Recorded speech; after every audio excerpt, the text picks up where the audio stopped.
So take a look at this question. The question says, what is the number of trailing zeros in 1000 factorial? In order to find the number of trailing zeros in 1000 factorial, we will divide 1000 by 5 and take greatest integer of that plus the next power of 5, that is 5 square, and take the greatest integer of that, and then we will divide 1000 by 5 cube, take the greatest integer of that, and then we will divide 1000 by 625, that is 5 to the power 4, and take the greatest integer of that. Beyond this, beyond 5 to the power 4, it exceeds 1000, so that is why we will not take that number.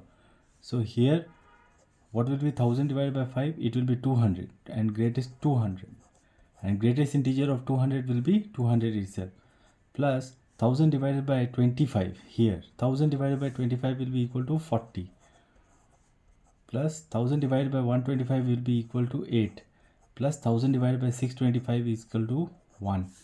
So greatest integer of 200 is 200, plus greatest integer here is 40, plus greatest integer here is 8, plus 1.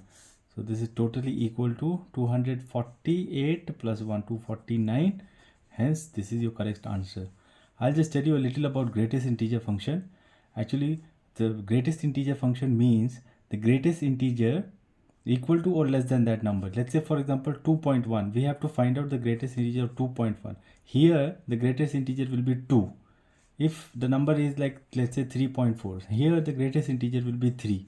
If the number is 5.2, the greatest integer here will be 5, which means the greatest integer less than or equal to that number. So for 5.2 it is 5. For 3 we will ignore the decimal part of it. Any number is formed by the greatest integer part of the function plus the fractional part. This fractional part. So here in this case 2.1 will be equal to box of 2 plus this 0.1. This is the fractional part.